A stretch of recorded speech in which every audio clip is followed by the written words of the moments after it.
اتنی منتوں مرادوں سے جب اللہ تعالیٰ آپ کو اولاد دیتا ہے تو پھر آپ کے دل میں یہ اعزاز جو اللہ نے دیا ہے اس کی قدر افسانی ہونی چاہیے کہ آپ کہتے ہیں کہ ہاں میں باپ بنوں گا اس کا، اور تربیت کا جو مجھے حکم دیا گیا ہے قرآن پاک میں اس پہ عمل کروں گا۔ تربیت کی بات کی گئی ہے، بار بار تربیت کی بات کی گئی ہے۔ اولاد کو کہا گیا ہے کہ اطاعت کرو، فرما برداری کرو۔ ماں باپ کو کہا تربیت کرو۔ ماں باپ کو نہیں کہا گیا اچھا سلوک کرو، ماں باپ کو نہیں کہا گیا کہ برگر منگا کے دو، ماں باپ کہیں کچھ ایسا کہا گیا؟ کوئی ایسی بات؟ بلکہ کہا گیا کہ بڑا فساد کرے گی یہ اولاد، فتنہ ہے۔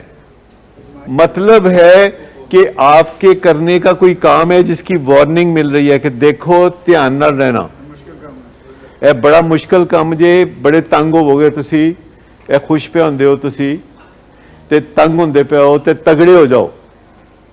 یہ اللہ نے کہا ہے تگڑے ہو جاؤ، وارن کر رہا تھا نا پہلے، اور کتنی ارلی وارننگ ہے کہ تنگ اس نے بھی کرنا ہے 10 سال بعد، وارننگ آپ کو مل رہی ہے پیدائش پہ۔ یہ جو عام طور پر جو چیزیں فتنہ ہوتی ہیں ان کے اندر مال بھی تو شامل ہے نا، یہ جو چیزیں جو فساد کرتی ہیں دنیا میں ان میں یہ چیزیں بھی تو شامل ہیں۔ لیکن میں سمجھانا جو بات چاہ رہا ہوں وہ سمجھیں کہ جب آپ کو والد کے سٹیٹس پہ تعینات کر دیا جاتا ہے تو پھر آپ کی ذمہ داری کیا ہے کہ آپ جب بات کر رہے ہوں اپنے بیٹے سے تو آپ اور آپ کا بیٹا باپ بیٹے کی شکل میں نظر آئیں۔ میں اس لیے اس پہ بہت زور دیتا ہوں کہ میں یہ سائیڈ آف لائف بہت دیکھتا ہوں۔ میں نے آج بھی ایک فادر سے کنسلٹیشن کی ہے کوئی اباؤٹ 90 منٹس، اور وہ صرف دل کو تکلیف دینے والی بات چیت تھی جو میرے اور ان کے درمیان ہوئی۔ انہوں نے ایک سٹیج پہ مجھے بتایا کہ میرا بیٹا مجھے مارتا ہے، امریکہ سے پڑھا ہوا بیٹا، امریکہ سے پڑھا ہوا بیٹا مارتا ہے۔ تو مجھے آپ بتا دیجئے کہ دل کو پھر ہاتھ تو پڑتا ہے نا، اور وہ بیٹا نشہ نشہ کوئی نہیں کرتا، یہ بھی میں بتا دوں، وہ نشہ کوئی نہیں کرتا، وہ بہت پڑھا لکھا بیٹا ہے، وہ الیکٹریکل انجینئر۔ وہ کہتا ہے تسی پیسے مینوں کیوں نہیں دیندے، سارا کاروبار مینوں پھڑاؤ، کدوں مرنا ہے تسی سپ بن کے بیٹھے ہو کاروبار سے۔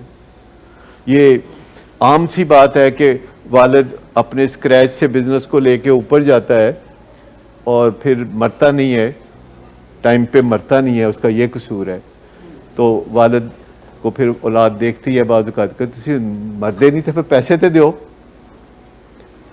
It's a bitter fact of life کہ جو ٹائم پہ مرتا نہیں ہے وہ اس کا سب سے بڑا قصور بن جاتا ہے۔ ڈاکٹر فل میک گرا امریکہ کے ایک بہت بڑے سائیکالوجسٹ ہیں، ڈاکٹر فل میک گرا، اور انہوں نے ایک کتاب لکھی 2013 میں جس کا نام ہے لائف کوڈز، اور اس کتاب میں انہوں نے لکھا کہ 70 سال زندگی گزارنے کے بعد مجھے پتہ چلا کہ بہت ساری باتیں جو میں نے ابتدا میں سیکھی تھی وہ غلط تھی۔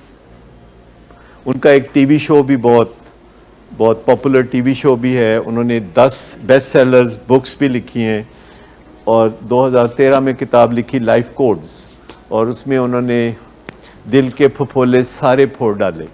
انہوں نے کہا کہ بچپن میں جو باتیں سیکھی تھی نا اچھی باتیں، وہ ساری غلط تھی، اور میں نے آپ کے بینیفٹ کے لیے نئی باتیں لکھی ہیں اس کتاب میں۔ کہتے ہیں نئی باتیں لکھی ہیں اور وہ یہ ہیں، اور وہ یہ ساری باتیں ہیں جو کہ انسان کو دنیا داری سے ابھی نہیں، موڈ کی خرابی ہے۔ شراب نوشی کبھی بھی نشے کی بیماری میں بدل سکتی ہے۔ نشے کی بیماری ہر سٹیج پر قابل علاج ہے۔ مدد حاصل کیجیے کیونکہ وہ ایسا نہیں کرے گا۔ ولنگ ویز سے مدد حاصل کیجیے، کہیں سے بھی مدد حاصل کیجیے، لیکن فوری مدد حاصل کیجیے۔ جس معجزے کے انتظار میں آپ نے بہت دیر کر دی اب وہ دستک دے رہا ہے۔ مدد حاصل کیجیے، مدد حاصل کیجیے، مدد حاصل کیجیے۔